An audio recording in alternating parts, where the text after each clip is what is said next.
성부와 성자와 성령의 이름으로 아멘. 예수님 어머니 하나 되신 성심을 통해 아버지 뜻 안에서 기도드립니다. 사랑하는 하나님 아버지, 저희가 듣겠습니다. 말씀하여 주시옵소서. 아버지 뜻 계명을 지키자는 운동에 이 강의를 듣는 아버지께서 사랑하시는 자녀들을 포함하여 인류의 아버지께 속한 선의 세력들이 더 적극적이고 더 열정적으로 동참함으로써 이제 대한민국을 포함한 인류의 기본적인 윤리 도덕과도 같은 가치 질서가 계명이 될 수 있도록 축복하여 주시옵소서. 이 모든 기도 우리 주 예수 그리스도의 이름으로 기도드리나이다. 아멘. 성부와 성자와 성령의 이름으로 아멘. 안녕하십니까. 하나님의 뜻 성교의 피아순예입니다. 오늘도 여러분들과 함께 성경 말씀을 통해서 그 안에 담겨져 있는 하느님 아버지께서 사랑하시는 자녀들에게 주시는 신적인 그 질서의 나라에 대해 함께 학습해 보도록 하겠습니다. 2021년 6월 21일 월요일 제1독서 창세기 12장 1절에서 9절까지 말씀입니다. 그 무렵 주님께서 아브람에게 말씀하셨다. 네 고향과 친족과 아버지의 집을 떠나 내가 너에게 보여줄 땅으로 가거라. 나는 너를 큰 민족이 되게 하고 너에게 복을 내리며 너의 이름을 떨치게 하겠다. 그리하여 너는 복이 될 것이다. 너에게 축복하는 이들에게는 내가 복을 내리고 너를 저주하는 자에게는 내가 저주를 내리겠다. 세상의 모든 종족들이 너를 통하여 복을 받을 것이다. 아브람은 주님께서 이르신 대로 길을 떠났다. 롯도 그와 함께 떠났다. 아브람이 하란을 떠날 때 그의 나이는 75살이었다. 아브람은 아내 사라이와 조카 롯과 자기가 모은 재물과 하란에서 얻은 사람들을 데리고 가나안 땅을 향하여 길을 나서 마침내 가나안 땅에 이르렀다. 아브람은 그 땅을 가로질러 스켐의 성소 곧 모레의 참나무가 있는 곳에 다다랐다. 그때 그 땅에는 가나안족이 살고 있었다. 주님께서 아브람에게 나타나 말씀하셨다. 내가 이 땅을 너의 후손에게 주겠다. 아브람은 자기에게 나타나신 주님을 위하여 그곳에 제단을 쌓았다. 그는 그곳을 떠나 베텔 동쪽의 산악 지방으로 가서 서쪽으로는 베텔이 보이고 동쪽으로는 아이가 보이는 곳에 천막을 쳤다. 그는 그곳에 주님을 위하여 제단을 쌓고 주님의 이름을 받들어 불렀다. 아브람은 다시 길을 떠나 차츰차츰 네겝 쪽으로 옮겨갔다. 주님의 말씀입니다. 하느님 감사합니다.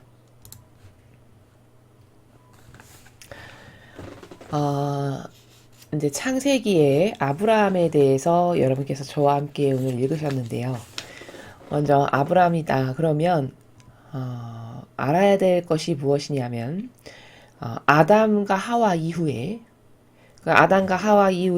하느님께서 인류의 구원 사업을 위해서 선택하신 첫 번째 영혼이 바로 아브라함이다. 우리는 이렇게 확인할 수 있습니다. 그러니까 다시 요약 정리하면 인류 구원의 시작이 바로 아브라함으로부터 시작되는구나. 우리는 이것을 아브라함이라고 하는 인물을 보면 이 분석을 할 수 있다라는 것이죠. 그리고 오늘 주신 이 말씀에서 보면은 이 앞에 이제 아브라함에게 하느님께서 길을 떠나라고 이르셔서 말씀에 순종해서 길을 떠나는 부분을 여러분이 지금 보시는데요.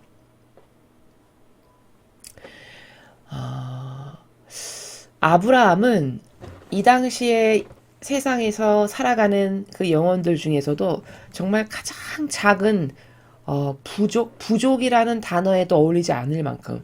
왜냐하면 있는 식솔이라고 해봤자 자신과 아내와 조카 롯, 그리고 몇몇 데리고 있던 종들, 요게 아브라함이 같이 살아가던 식솔들이 그게 다였습니다. 그러니까 정말 작은 족이라고 우리가 확인할 수 있는 그 정도로 작은 정말 세상적으로 봤을 때는 볼 것 없는 그런 사람을 하느님께서 선택하신 것이죠. 그리고서는 아브라함을 통해서는 하느님께서 과연 무엇을 하시는가 이렇게 오늘 보니까 끊임없이 뭘 요구하시는가? 고니지지 가운데 순종을 요구하심을 우리가 아브라함을 통해서 볼 수 있습니다. 그러니까 지금 여기 아버지께서 말씀하셔서 순종으로 길을 떠나는데 그때가 75살이라고 이렇게 이야기를 해요. 75에 자신이 살고 있던 터에서 떠나서 다시 새로운 터로 간다? 이거 보통 어려운 일이 아니죠. 그쵸? 여러분 생각해 보십시오. 이 당시에 살던 터전에서 옮겨서 새로운 곳으로 간다는 건 우리가 지금도 이렇게 문명이 발달한 시대인데도 지금도 어디 한번 이사 가려면 큰 맘을 먹고 집도 여러 번 신경 써서 알아보고 둘러보고 많은 심사숙고 끝에 결정을 하죠. 그 정도로 터전을 하나 옮긴다는 건 보통 일이 아닙니다. 현대 사회에서도. 근데 이 당시 아브라함에게 살던 곳에서 떠나서 너는 내가 말하는 곳으로 가라 했을 때 그것을 그대로 받아들여서 순종으로 아버지께서 말씀하셔서 바로바로 행동으로 옮기는 건 그건 보통 단순한 사고방식, 즉 하느님께 단순하게 겸손하고 순종하는 사고방식이 아니고서는 불공평하죠. 아마 대다수의 아버지께서 주시는 은총이 없고서는 제가 왜 이렇게 매번 떠나야 됩니까? 저렇게 힘든데 이런 불평불만을 하거나 묻거나 따지거나 이런 행간에서 살 가능성이 굉장히 많죠. 근데 아브라함은 여기서도 알 수 있고 이제 후미의 아들 100살이 거의 다 돼서 얻게 된 이삭을 바치라 하실 때도 이런 방고 왜 그래야 되냐라고 여쭤보는 나라 자체가 없습니다. 이게 정말 양질의 좋은 속성이거든요. 이런 속성을 아버지께서 아브라함을 통해서 확인하시고는 그리고서는 축복을 하시는 것인데 지금 75세 나이에 떠나게 되는 것인데 지금도 이삭가 어려운데 이때는 새로운 터전으로 옮기면 우물부터 다시 파야 되고요. 여러분 지금도 우물을 파신 분이 있으신지 모르겠지만 새로운 터전을 위해서 우물을 파는 그 공사를 하는 건 보통 어려운 일이 아닙니다. 지금과 같은 시대에도. 그럼 이 당시에 터전을 옮겨서 새로 산다는 건 우물도 파야 하고 먹고 살 것을 다시 완전히 맨 땅에서 새로 터전을 일구는 그런 엄청난 고통과 희생을 감수하지 않고서는 불가능한 일이라는 것이죠. 곡괭이로 하나하나 일일이 땅을 물 나올 때까지 계속 끈질기게 파야 겨우 샘을 찾아가지고 파서 먹을 수 있는 이런 의식주가 해결되는 것이 정말 척박하고 어렵고 힘겨웠던 시대가 아브라함이 살아가던 이 시대였다라는 말입니다. 그러면 그렇게 어렵고 척박한 환경인데 아버지께서는 무려 75이나 된 아브라함에게 너 떠나라. 내가 너에게 이런 축복을 내릴 건데 그러니까 너가 여기서 떠나서 내가 말하는 곳으로 가거라 한다고 해서 그것을 그대로 순종으로 받아들여서 아버지께서 말씀하신 말을 바로바로 이행하는 이런 정신은 진짜 훌륭하고 탁월한 정신이라는 겁니다. 우리는 그래서 아브라함의 이런 정신을 믿음의 조상이다 이렇게 이야기를 하죠. 하느님을 정말 믿고 신뢰했고 그랬기 때문에 아버지께서 무엇을 말씀하시면 바로 실행에 옮겼던 이 정신은 정말 믿음의 조상이라 불릴만 하다라는 것입니다. 그래서 이토록 작은 정말 가족이래봤자 손 안에 꼽을 만큼 몇 명 되지도 않는 그 가장 족을 선택하셔서 아버지는 축복을 하시고 그를 통해서 영광을 드러내시는데 보았더니 축복의 과정을 살펴보니까 고니지지 가운데 척박하고 어려운 환경 가운데 아브라함이 겸손하고 순종하는 그런 것에 대해서 테스트를 해보시고 겸손하게 순종하는 모습을 보시고는 그리고 축복을 하시더라라는 것을 확인할 수 있다는 겁니다. 그래서 아브라함에게 즉 아담과 하와가 원죄를 저질러서 아버지 뜻에서 벗어난 그 이후에 처음으로 구원 사업의 시작이 되게 해서 선택하셔서 뽑은 영혼이 바로 아브라함인데 그 아브라함에게 아버지께서 첫 번째로 요구하셨던 그게 무엇인가를 오늘 우리가 살펴보니 절대 순종을 요구하시고 그것을 가르치신다 라는 것을 확인할 수 있습니다. 지금 아브라함이 활동하던 아브라함이 살았던 이 시대는 아직 계명을 주시기 이전 시대죠. 그쵸? 계명은 모세 때가 되어야 십계명을 주시잖아요. 그러니까 아브라함은 모세 이전의 사람이므로 이때는 아직 계명이라는 것을 아버지께서 말씀하시지 않았던 시대입니다. 그런데 인류를 축복하시고 그 축복의 근원의 원천이 되는 첫 번째 조상인 아브라함에게 어떤 은총을 주시는가 이렇게 유심히 오늘 우리가 살펴보니 계명을 주시기 이전에 먼저 가르치신 건 순종이셨구나. 순종을 먼저 순종하는 법을 가르치시고 그것을 훈련시키심을 아브라함을 통해서 우리가 확인할 수 있다라는 겁니다. 자, 그러면 하나님께서 왜 아브라함에게 이렇게 절대 순종을 먼저 가르치시고 요구하셨을까? 자, 그것은 뭐냐? 아담과 하와가 원죄를 지은 결정적인 원인이 뭐냐? 바로 인간의 뜻이라고 하는 자신의 뜻이라고 하는 순종하지 않은 그 교만 때문이죠. 거기서 실패를 맛보신 거예요. 아버지께서는 심혈을 기울여서 나의 작품이라고 해서 만들었더니 결국은 무엇 때문에 그 작품이 실패했냐? 자기 뜻을 아버지 뜻에서부터 떨어져 나온 즉 순종하지 않은 인간의 뜻을 아버지 뜻보다 더 내세우는 이런 것 때문에 그 두 영혼이 실패했잖아요. 그것을 아시잖아요. 그리고서는 새로 다시 축복하려고 시초를 세우셔야 하다 보니 실패한 그들이 가지고 있던 결격사유 그게 바로 순종하지 않았던 거죠. 얘네들이 순종하지 않음으로써 내 뜻에 하나 되지 않고 순종하지 않고 자기 뜻으로 교만함으로써 실패했다라고 하는 그것에서부터 아버지께서는 이제 어떻게 마음을 가지게 되신 거죠? 그것을 다시 되돌리려면 순종하지 않은 것을 메꾸셔야 되잖아요.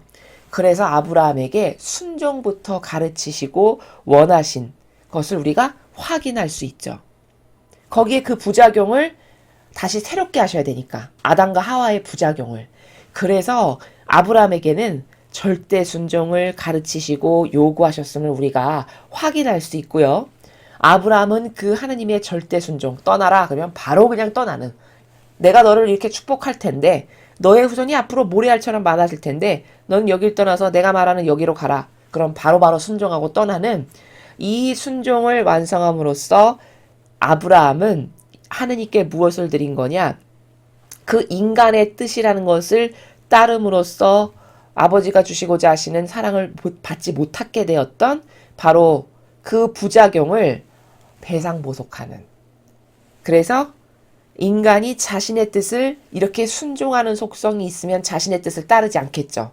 그 자신의 뜻을 뭉그러뜨리는 바로 그것을 원하셨기 때문에 아브라함에게는 그 아담과 하와가 실패한 순종 없어서 실패했던 그 속성을 아브라함에게는 요구하셨고 아브라함은 그 아버지의 요구에 잘 올바르게 똑바로 화답을 하였기 때문에 하느님 아버지께서 너의 후손이 내가 모래알처럼 많게 하겠다라고 하시는 그 약속을 지키시는 그 은총과 축복을 아브라함에게 베푸실 수 있었다라는 것을 우리가 확인할 수 있습니다.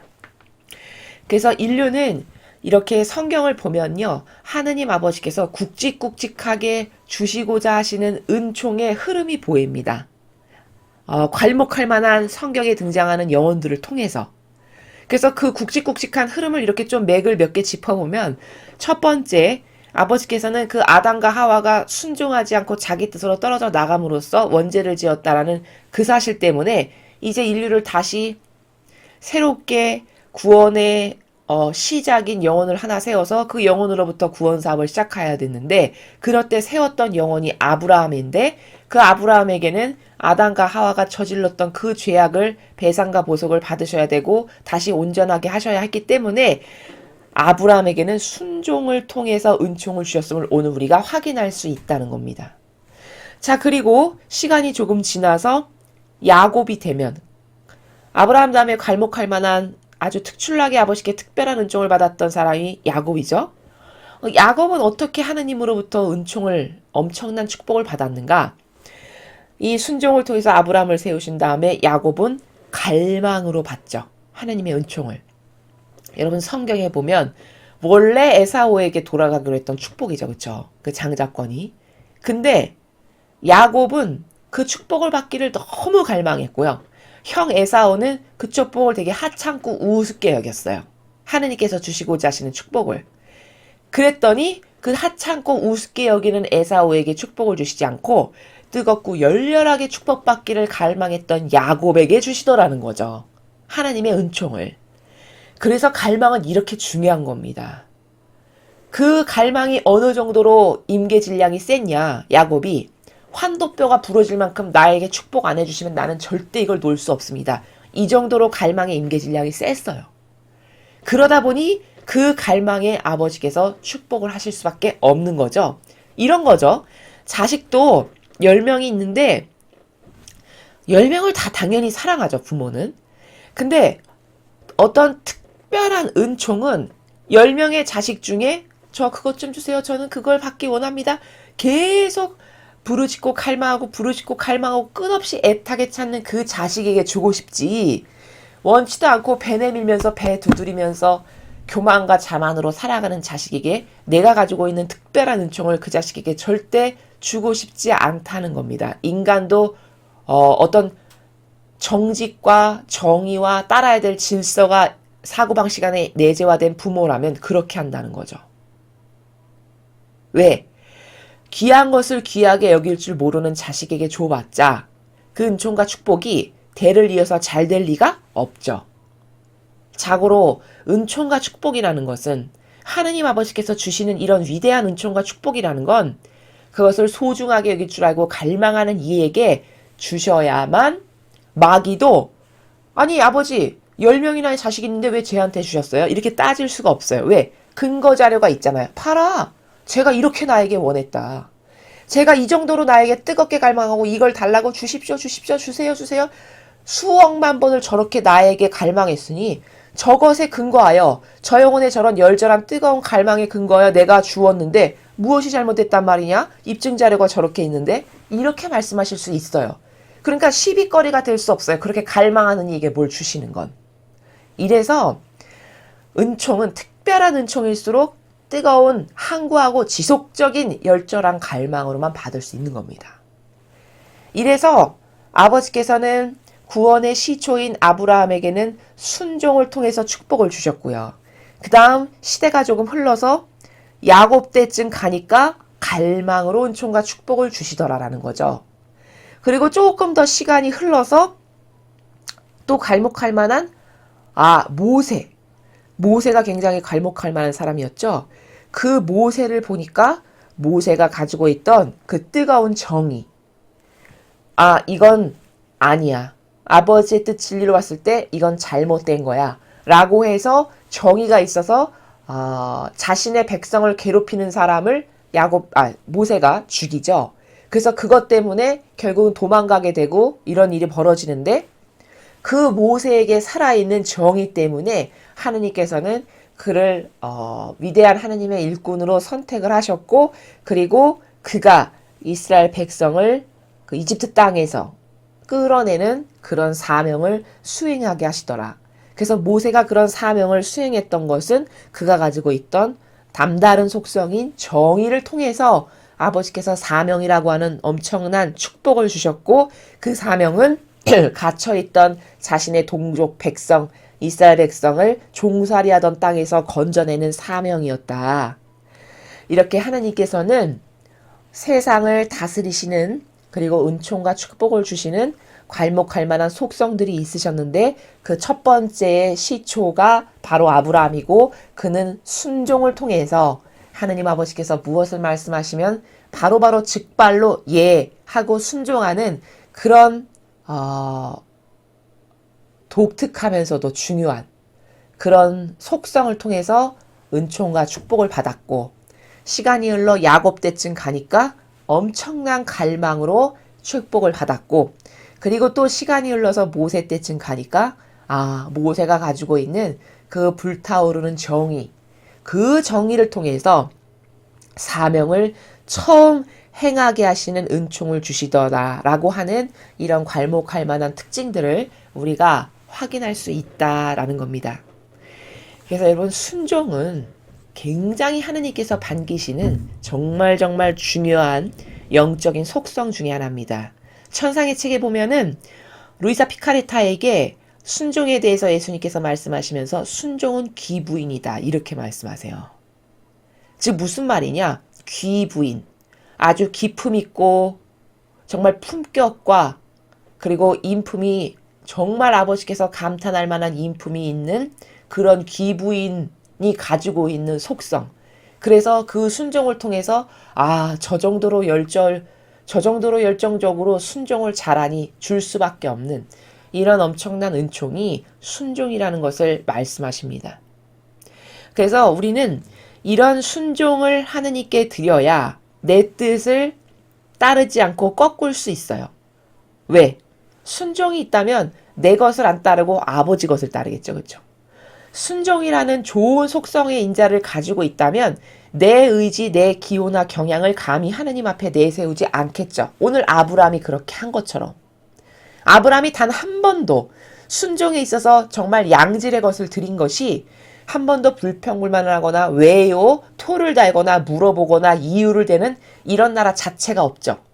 이러니까 그 당시에 그렇게 많은 족이 있고 얼마든지 하느님께서 주시고자 하시는 은총을 저기가 받을 만하겠다라고 하는 많은 족장과 부족의 시대인데도 불구하고 가장 작고 보잘것없는 아브라함에게 그런 은총이 간 건 뭐냐? 물론 작은 족을 선택하셨다는 것은 통상적으로 아버지께서 하시는 다스림의 방법 중에 하나가 아주 작고 미미한 것을 선택하셔서 그것을 통해 영광을 드러내심으로 세상의 모든 사람들이 그 아버지의 위대한 영광을 보고 저렇게 작은 곳에서 영광이 드러났다라는 사실을 통해 하느님은 진짜 계셔. 이렇게 믿게 하시려고 하는 그런 은총도 있으시지만 이 작은 족인 아브라함이 가지고 있었던 양질의 정말 좋은 속성, 그 절대 순종이라는 것을 통해서 아브라함에게 차고 넘치도록 축복을 하실 수 있었다. 그럼 우리가 여기서 오늘 배워야 될 건 뭘까요?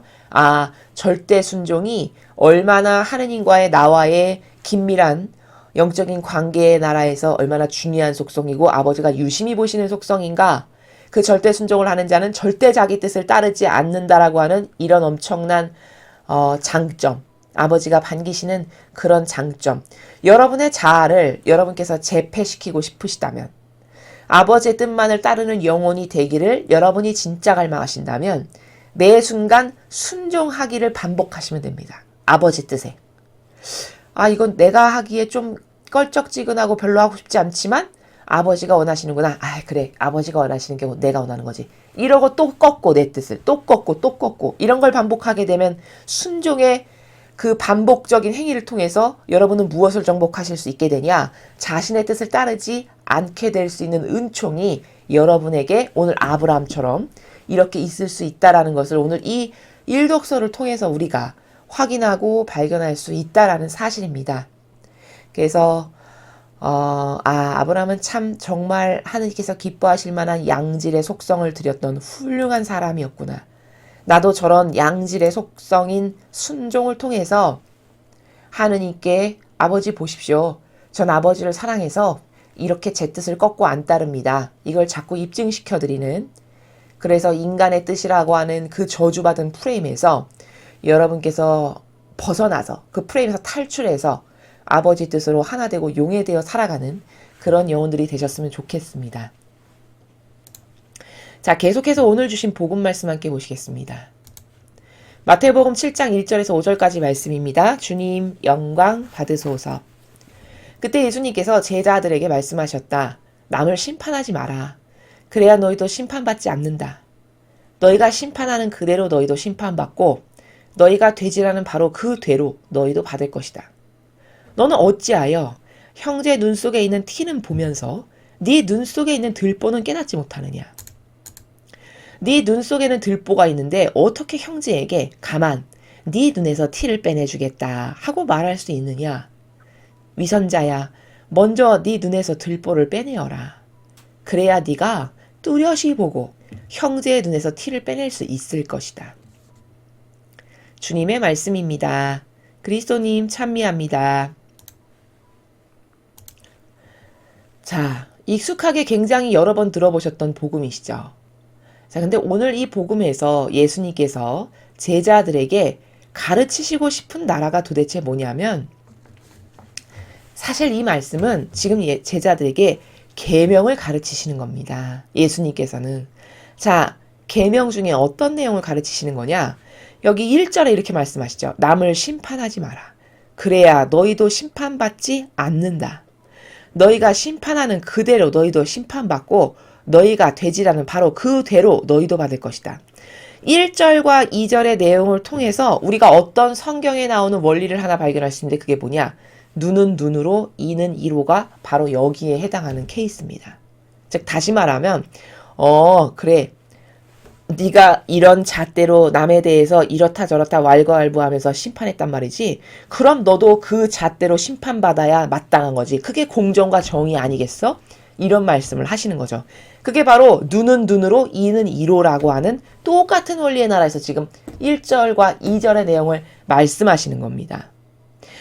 지금 예수님께서는 이 1절에서 5절까지의 말씀을 통해서 우리가 뭘 깨닫기를 바라시는 거냐면, 자, 남을 심판하면 안 되는 결정적 이유가 뭐냐? 그게 뭐냐면 반감 들기 때문이라는 거예요. 괘씸죄 있죠, 여러분. 괘씸죄라는 말 들어보셨죠? 그 괘씸죄에 자칫 잘못하면 걸려든다는 거죠. 하느님 아버지께서 보시기에. 무슨 말이냐? 성경의 다른 부분에서 이런 비유 예수님께서 드시죠. 10,000달란트를 빚진 사람이 있었어요. 근데 그 사람이 그 빚진 사람에게 잘못했습니다. 용서해 주십시오. 제가 어떻게 해서든지 갚겠습니다. 잘못했습니다. 용서해 주십시오. 막 이렇게 손이 발이 되도록 막 빌었어요. 그러니까 그 사람이 좀 가엾은 마음이 들길래 용서해 주죠. 그쵸? 그런데 그 10,000달란트 빚진 사람이 고작 얼마 되지도 않는 돈을 자기에게 빚진 사람을 가다 만난 거예요. 근데 그 얼마 되지도 않는 자기에게 빚진 사람을 만나더니 이 사람이 어떻게 행동을 하냐? 처신을 어떻게 했냐? 쥐잡듯이 잡죠. 그 사람을. 당신 나에게 빚진 거 이런 거 안 갚, 당신 감옥에 넘겨야 되겠다고 이렇게 쥐잡듯이 잡는다라고 하는 나라가 나오죠. 그런데 주변 보는 사람이 거기에 이런 부분이 등장해요. 그 성경 구절에. 주변 사람들이 그걸 보고 안타까운 마음이 들어서 그 10,000달란트를 탕감해준 그 사람에게 가서 이 모든 사실을 고자질한 거예요. 다 보고한 거죠. 그쵸? 그랬더니 10,000달란트를 탕감해준 그 사람이 들으면 들을수록 괘씸하거든. 왜냐? 자신은 10,000달란트나 되는 빚을 다 탕감해줬는데 고작 자기에게 그것에 훨씬 못 미치는 돈을 빚진 사람을 쥐잡듯이 잡으면서 언제까지 갚으라고 이런 것을 한다라는 것을 딱 들었을 때 그 10,000달란트를 탕감해준 사람이 뭐라고 말을 하죠? 괘씸해. 다시 불러와. 너 다 갚아라. 이렇게 하는 게 성경에 나오죠. 바로 10,000달란트를 탕감해준 사람이 누구냐? 그게 하느님 아버지의 입장이신 거예요. 아버지가 보시는 관점이라는 건 바로 그런 겁니다. 아니, 너도 죄인인데 너가 너를 깨닫지 못해서 그렇지. 네가 나에게 모욕과 역겨움과 치욕을 한평생 준 게 이 정도인데 그런데 나는 너를 끊임없이 매일 용서해주고 불쌍하고 가여이 여기면서 기회를 계속 주거늘 아니 그래 고작 똑같이 부족한 인간끼리 너에게 무엇을 좀 잘못한 어떠한 한 영혼을 네가 그렇게 쥐잡듯이 잡으면서 심판하고 이러면 되네 안 되네 이러면서 따져든다. 그래? 네가 그랬단 말이지? 그럼 너가 그렇게 무엇이 부족하네 어쩌네 하면서 왈가왈부하면서 쥐잡듯이 잡았던 그 대가, 그 체질로 너도 당연히 똑같이 심판받아야지. 이 나라를 바로 그 비유에서 말씀을 하시는 거예요. 그럼 거기서 우리가 반드시 명심해야 되는 건 뭐냐? 하느님의 그 괘씸죄에 그 영혼이 정확히 걸린 거예요. 왜? 깨닫지를 못해서. 자기가 얼마나 부족한 존재인지를 하느님 앞에 자신이 얼마나 부족하고 역겨우며 하느님의 위대하신 자비가 그럼에도 불구하고 자기에게 끊임없이 기회를 주고 계시다는 이 사실을 자기만 깨닫지 못할 뿐이지 하느님께서는 그걸 대낮같이 보시고 그 양심의 작은 실낱 하나까지도 꺼내서 보시는 분이라는 것에 대해서 개념이 없는 거죠. 그러다 보니 사사로운 감정으로 자기에게 맨날 부대끼는 어떤 한 영혼이 자기에게 뭘 잘못하는 것을 머리부터 발끝까지 따져대는 이런 것을 감히 하느님 아버지 앞에서 한다. 그럼 여러분은 자가당착에 빠지는 게 되는 겁니다. 바로 그 순간. 자기가 쳐놓은 덫에 자기가 걸려드는 거예요. 바로 그게 뭐냐? 반감 드는 나라 괘씸죄에 딱 걸려든 거죠. 그래서 너가 그랬단 말이지? 그래 그럼 너도 그대로 심판받아야 공정하고 정직한 거지. 요렇게 되니까 그러니까 네가 너에게 무엇을 잘못했다라고 한들 너는 아버지께 더 큰 것을 잘못해도 아버지는 맨날 인내하고 기다리시니 너는 너의 형제 자매들 네 주변에 있는 사람들 사이에서 어떤 발생하는 문제로부터 당연히 그들을 용서해야 된다. 당연히 그들을 용서하고 수용하고 받아들이고 끌어안아야 그래야 공정하고 공의로우신 아버지께서 그래 그래도 제가 양심은 있네. 그래도 제가 정직은 해서 저런 사사로운 감정의 나라에서 자기와 어떤 관계성 가운데에서 그런 감정을 가질 수 있는데도 불구하고 그래 그걸 수용하고 받아들이고 끌어안는단 말이지. 그래 그럼 너도 용서받을 자격이 있지. 이렇게 해서 용서받을 수 있고 실제로 아버지는 그런 잣대에 근거해서 용서를 하신다는 거예요. 그렇기 때문에 오늘 예수님께서 가르쳐 주시는 이 나라는 사실 계명을 가르치시는 건데 계명 중에서도 특히 이웃을 존중하라가 있죠. 첫 번째는 하느님을 나의 전부로 사랑하는 거고 두 번째는 이웃을 네 몸을 사랑하는 것처럼 사랑해라라고 하는 두 번째 계명이 있잖아요. 요약 정리를 하면 바로 그 두 번째 이웃을 네 몸처럼 사랑해라. 즉 이웃의 권리를 너도 존중해줘라. 용서를 해야 된다라고 하는 그 두 번째 계명에 대해서 오늘 제자들에게 가르쳐 주시는 나라다. 이것이 더 내 마음에 확 하고 와닿게 하려면 여러분께서 인간도 그런 거 있죠. 형제끼리 막 싸워요. 예를 들어서 자식이 있는데 근데 둘이 막 싸우면 엄마가 보는 관점은 똑같아서 싸운다. 이 관점으로 보잖아요. 어른도. 죄악 많은 우리 인간도 조금 성숙한 무엇을 그래도 좀 볼 수 있는 눈이 있으면 애들이 서로 막 싸우면 똑같으니까 싸우는 거야. 이런 관점이 있죠. 근데 그 둘 중에 하나가 한 명을 계속 반박하고 비난하면서 나는 이렇게 안 했는데 쟤는 이런 식으로 해서 내가 싸웠다. 이런 말을 하면 자식을 기르는 부모의 입장에서 그렇게 차라리 침묵 가운데 반성하고 뉘우치는 마음으로 가만히 있는 자녀는 가련한 마음이 들어서 용서해주고 싶지만 그렇게 조목조목 자기가 마치 무죄하고 결백한 사람인 것처럼 쟤의 저런 것 때문에 내가 싸운 거지 나는 하나도 잘못이 없다라고 반박한다면 반감 들죠. 인간도 아무리 부모가 자식을 사랑해도 그러면 반감이 든단 말이죠. 바로 하느님께 우리가 그런 모습을 보여드리고 있는 거예요. 남을 용서하고 포용하고 사랑하고 끌어안아야 되는 이유는 바로 여기서부터 비롯된다는 것이죠. 그래서 아주 조금만 생각을 하면 쉬운 나라거든요. 그래. 인간이 나도 누군가 그렇게 끊임없이 자기는 마치 순도 높은 백옥가도 같은 깃털인 것처럼 깨끗한 척하면서 쟤 때문에 내가 이런 억울한 일이 있고 쟤 때문에 고통을 받고 이런 말을 하면 참 반감 들잖아요. 자신의 부족함에 대해서 전혀 깨닫지를 못해서 그런 말을 하는 거죠. 마귀를 대변하는. 그럼 하느님 앞에 그런 모양새다. 그런 꼴이다. 그럼 이거는 자기가 스스로 저주를 불러들이는 꼴이에요. 하느님 저를 아버지의 정의로 저를 좀 심판 좀 해주십시오. 이런 꼴이라고요. 그런 것도 모르고 끌어안고 사랑하고 받아들이는 것에 인색하라고 우리의 자아 안에 살아가는 사사로운 감정의 마귀가 맨날 우리를 꼬드기는데 그 맨날 꼬드기는 사사로운 감정이라는 마귀에 매일같이 넘어지는. 그래서 만달렌트를 탕감해준 주인이 봤을 땐 정말 반감이 많이 드는. 이거를 하느님 앞에 감히 우리가 지금까지 매일 반복하면서 살아왔다라는 겁니다. 그래서 이러면 더 리얼하게 여러분이 와닿으실 거예요. 그래서 당연히 남의 부족함을 용서해야 되는 거구나. 왜? 나도 부족하니까. 그냥 나의 부족함은 내가 나를 보기 때문에 한없이 관대한 것 뿐이에요. 그러나 제3자가 나를 보았을 때나 하느님이 날 보셨을 때는 도끼인 개낀 똑같은 수준이라는 말이죠. 좀 저급한 말로 하면. 여긴 좀 똥이 10cm 묻은 거고 여기는 뭐 똥이 한 3cm 묻은 거고 어차피 똥 묻은 건 똑같은. 그러나 나는 쟤보다 똥 좀 덜 묻었어. 마치 인간이 뭔가 따지는 나라는 이렇게 졸렬하고 저급한 그런 나라 안에서 우리가 살아간다는 겁니다. 이게 왜냐? 자아의 종으로 살아가면 이래요. 일평생 살아가는 삶의 방식이나 스타일이 그 테두리에서 벗어날 수가 없습니다.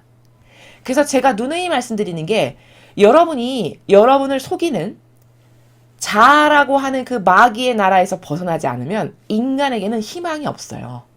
끊임없이 이런 저급하고 역겨운 인격으로 살다가 죽을 수밖에 없는 게 이게 비참한 원죄로부터 이어져 내려온 자기 뜻을 하느님 앞에 내세움으로써 원죄로부터 이어져 내려온 자아라고 하는 그 엄청난 프레임에 갇혀 사는 대다수의 인간이 요 나라 안에서 근시안적으로 뭐가 옳으네 그르네 치고 받고 아웅다웅 이러면서 살아가는 나라. 그게 바로 이런 나라다. 그 나라에서 벗어나지 않으면 절대 하느님 보시기에 그래 너 참 훌륭하다. 너 참 마음 씀씀이도 넓고 참 대범하고 그래 정직해 일단. 너가 죄인이니까 당연히 남도 용서해야 된다라는 이 마음가짐에 있어서 넌 참 정직해. 그래 내가 너에게 반감이 없으니까 네가 청하는 이런 축복을 주고 싶구나. 이런 영혼이 된다는 겁니다. 이런 게 비법이에요. 영적인 비법. 하나님께 많은 축복과 사랑을 누구나 다 받고 싶거든요.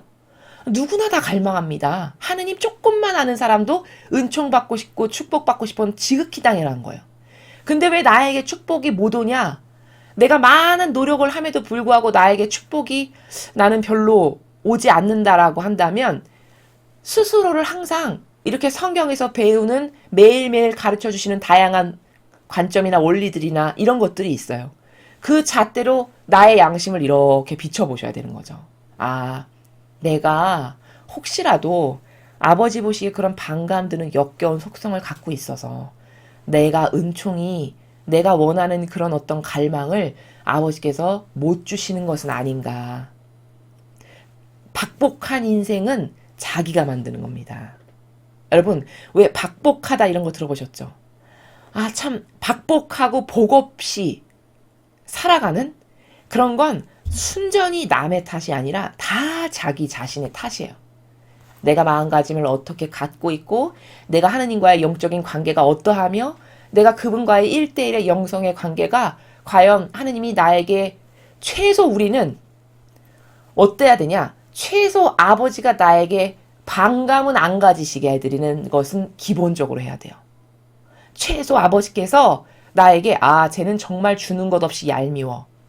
이런 마음을 가지시게끔은 안 해드려야 되는 거예요. 인간은 근데 그게 뭔지도 모르고 그런 걸 갖고 살거든요. 반감 드는 나라. 그게 뭐냐? 그게 남이 어떤 나에게 영향력을 끼쳐서 내가 그런 것을 하는 게 아니라 내가 내 자아에게 속아서 일평생 내가 좋아지는 것을 그렇게 열심히 추구했는데 결국 그 내가 좋아지는 걸 추구한 게 내 인생을 박복하게 만드는 원흉이다. 넉넉하지 못하고 정직하지 못하고 일단. 그리고 오늘 아브라함과 같은 경우는 저렇게 위대한 저렇게 고결한 순종을 가지고 있는데 난 도대체 그런 순종을 아버지께 드린 적이 있나. 이런 것들을 기타 등등을 여러분께서 매일 배우시는 성경을 통해서 곰곰이 곰씹어 보실 수 있으시잖아요.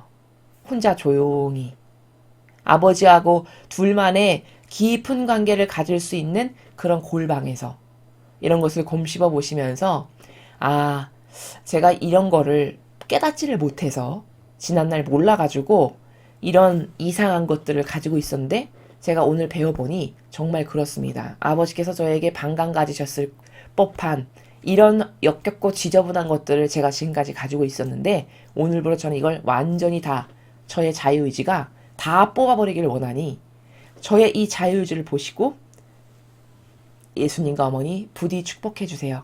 이거 다 가져가시고 이 역겨운 인간의 뜻이라고 하는 제 거 다 가져가시고 제발 예수님과 어머니가 가지고 계신 그 무한한 바다와 같은 아름다운 속성들 그 속성들이 저의 것이 될 수 있도록 저를 축복해 주세요 아버지. 이런 갈망의 기도를 여러분이 매일 청하심으로써 변화되고 또 그런 올바른 갈망을 통해서 마치 야곱에게 그 갈망을 보시고 주시지 않을 수가 없으셨던 것처럼 여러분들에게도 그런 갈망을 통해서 아버지께서 많은 것들 베풀어 주시는 그런 영혼들이 되셨으면 좋겠습니다.